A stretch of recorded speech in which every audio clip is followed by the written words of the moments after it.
So on Sunday, 5/15/2022, approximately 12:24 hours, Central Dispatch here in Jones County received a call of a possible body floating in the Leaf River about a quarter of a mile south of the 590 bridge. Deputies responded to the scene along with game and fish, where it was determined that there actually was a body that was floating face down in approximately 6 to 12 inches of water. Upon recovery of the body, it was undetermined who the victim was. They sent the body to the crime lab in Gulfport, where a fingerprint analysis was done, and it was determined to be white female victim Brittany Nicole Holyfield. Well, we developed leads on the suspect of a possible Marty Brazil. On yesterday's date, we actually came in contact with Marty Brazil in the vehicle. He fled on foot in the northeast Jones community behind Bogahoma Lake. We had an extensive manhunt out there for him over 5 hours. It was determined that he wasn't in the area where we were at, but possibly in another area.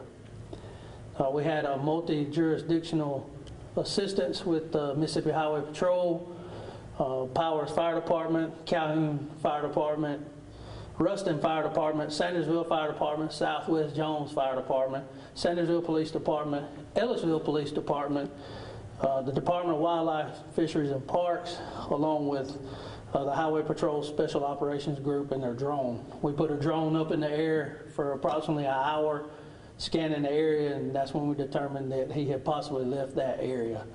Later on, it was determined that he had went to the Bogahoma Casino, had made it to the beverage bar up there and was drinking cranberry juice by the cupfuls.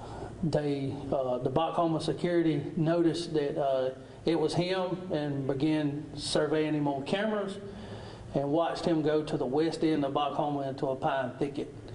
At that time, the deputies were dispatched over there, where they came in contact with the suspect, Marty Brazil, and took him into custody shortly after. And for more information, I'm going to let Sergeant J.D. Carter with the Investigation Division speak. Good afternoon. I'm Sergeant J.D. Carter from Jones County Sheriff's Office, Criminal Investigation Division. As Sheriff Berlin said, on Sunday the 15th, a female body was discovered. It was later identified by the crime lab as Ms. Holyfield. After we notified the family, leads were developed with the assistance of the family and friends of Marty Brazil.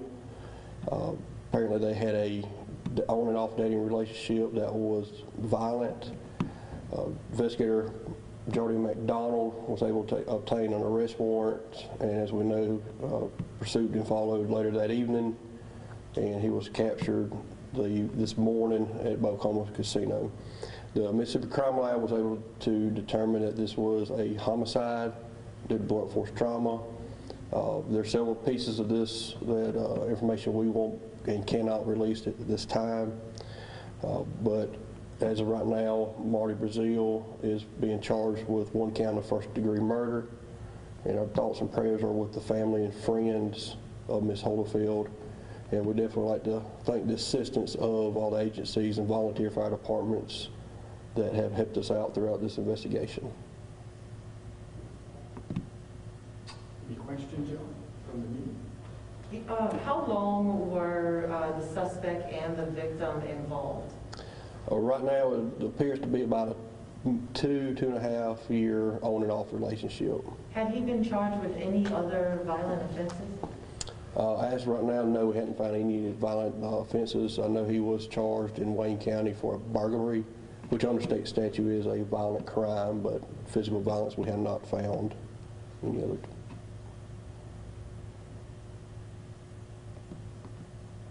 Has the manner and cause of death been determined at this time? The manner of death is homicide cause. It would be the blunt force trauma. But we are still waiting for the autopsy report to be complete, which will take some time, understandably. So, but like I said, as far as the evidence of that particular portion of the case, we won't release any more information on it. And first-degree murder gives him, Is life. He can carry potential life in prison. parole options or no? I believe so. I believe he's 60 years old. He's eligible for 60. Well, the easy answer is there's a life with parole and a life without parole option. You mentioned that they had a violent relationship. Is that what? From the family and friends that we spoke to said that the violence, there was violence between the two. From what they told us, mainly him against her. Before the positive ID, was there any inclination of that y'all kind of knew who it was beforehand? Or? No, due to the circumstance and condition. I've had prior contact with Ms. Holyfield and I wasn't able to identify her. So no, at the point of retrieving the body and taking the body back to the morgue, we were not able to identify her. So she hadn't made any police reports prior to this about their relationship, right? No, none of it we could find. When will he go before the... Tomorrow at Jones County Justice Court at 1 p.m. he'll make his initial appearance. All right. Didn't do any introductions earlier, but Kristen Martin on your right, that's with a K, K-R-I-S-T-E-N. Martin, she's the Assistant District Attorney for the Jones County District Attorney's Office.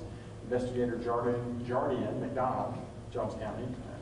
Investigator Sergeant J.D. Carter, Jones County. Of course, Sheriff Joe Berlin. Captain Vince Williams, who heads our Criminal Investigations Division, and Investigator Patrick Ostler, for Jones County. Approximately how many hours were you all out there searching? I believe it was roughly a little over 5 hours. And then you were able to retrieve the body? You talking for the body or the manhunt? I think the manhunt is what took place yesterday, right? That's correct, yes. So about 5 hours? For the manhunt, yes. And he went into the woods. Where was he? Off of East Radio Road, when he jumped out of his vehicle and ran, it was into a wooded area which turned into a swamp area. And then you all were able to retrieve him, right? And then just the details on the body as well. How long did it take to recover that one? Since the time of call, we believe we pulled her out about 1:20, so maybe an hour after our first initial call. Thank you. Any weapon recovered or anything like that? No, not at this time.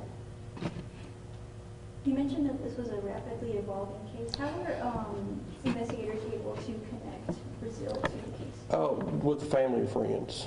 They immediately knew that once I told them who the victim was, obviously their family, and they knew who the potential suspect was. And like I said, Investigator McDonald did a wonderful job in connecting the dots and able to find enough evidence to pursue a warrant, and was able to obtain one right about lunchtime yesterday. Was Brazil familiar to the Sheriff's Department on any other type of charges? Yes, I know Mr. Brazil has a past history of narcotics issues and arrests, not only in Jones County, but I do believe in other counties. And he was at the casino, he said, when you spotted him at the casino? The Oklahoma security saw him at the casino and monitored him on the cameras. Obviously, he went inside to get something to drink and then left the premises and went to a wooded area. Lack of remorse, would you say he showed in what he did? I would say so. Any message for the public, about this type of crime and, not wanting it in the area at this time, maybe from the sheriff? I'm sorry, repeat your question.